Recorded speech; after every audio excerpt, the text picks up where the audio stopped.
It is said that at one time God gave the helpless rancher Hamden the gift of knowing the mysteries of the animal's words, and Hamden was resolved to purchase a jackass, and he recollected that the neighbor expected to sell the jackass, and he went to get it until he possessed a bull and a jackass, and keeping in mind that he was going one day to put food and drink for the bull and the lances, he heard the sound of the bull. He converses with the jackass, saying, "Every day we see you in this spot, perfect and exquisite.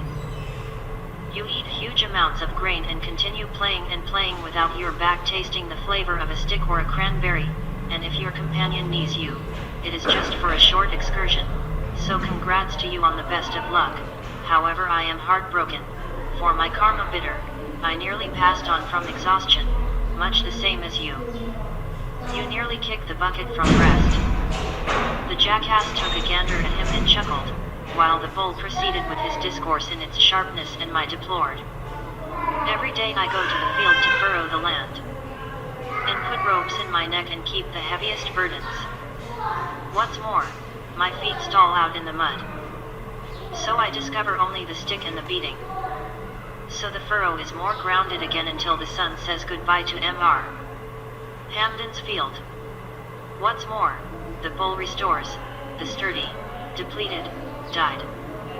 Furthermore, finds the jackass washed in water and is full. Furthermore, keeps on drinking despite the fact that I am parched." The jackass quits giggling and whispers in the bull's ear, saying, after he is influenced by the words, "I will manage you, my companion. The bull is a risky and significant act. In the event that you do it, you will rest, not work, and not get drained and become like me. Eat grain consistently, heaps and heaps," the bull answered to him with excitement. "Oh Harmony, my companion the jackass. You are a devoted and cheerful creature." "Answer," the jackass stated. Equals "be calm and don't chatter.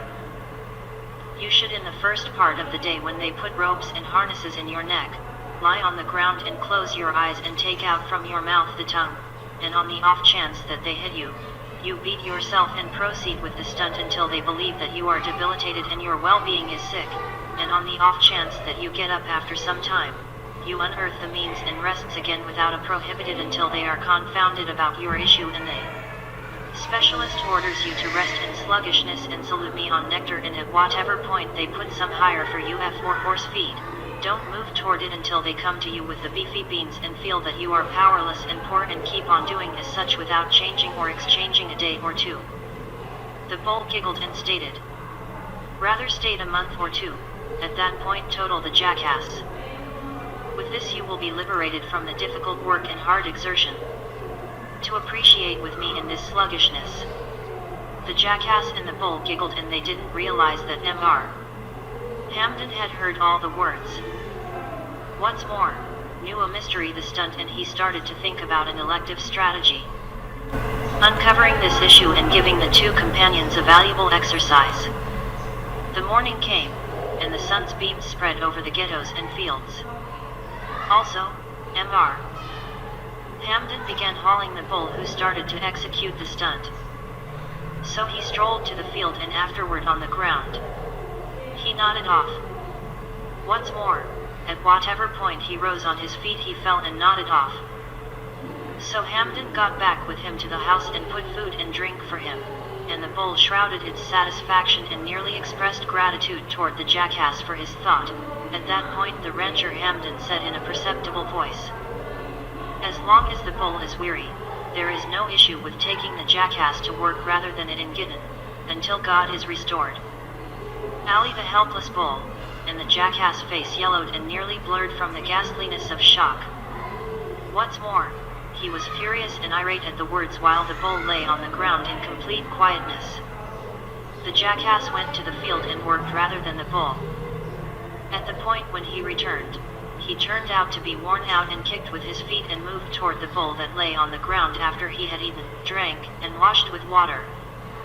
The bull murmured to him appreciative and gave him a few beans and grain, which he had covered up for him extraordinarily as an end result of his liberal deed. Also, he covered the jackass' outrage. He was quiet for quite a while. At that point he said malevolently, Today I heard terrible news. At that point he went to him to see the indications of dread all over. At that point stated, I heard the rancher Hamden aiming to butcher you until he whined to his neighbors about his absence of advantage from you and his loss of food without much of any result. And here the bull got up and remained on me. His feet were shaking in dread and frenzy from the jackass words, and he continued eating gorge and screeching with noisy commotions until the rancher heard him and ensured that his well-being got back to him to take him to the field again, and he applauded God for the gift of life. The rancher Hamden heard all the exchange and began to snicker with him and the jackass.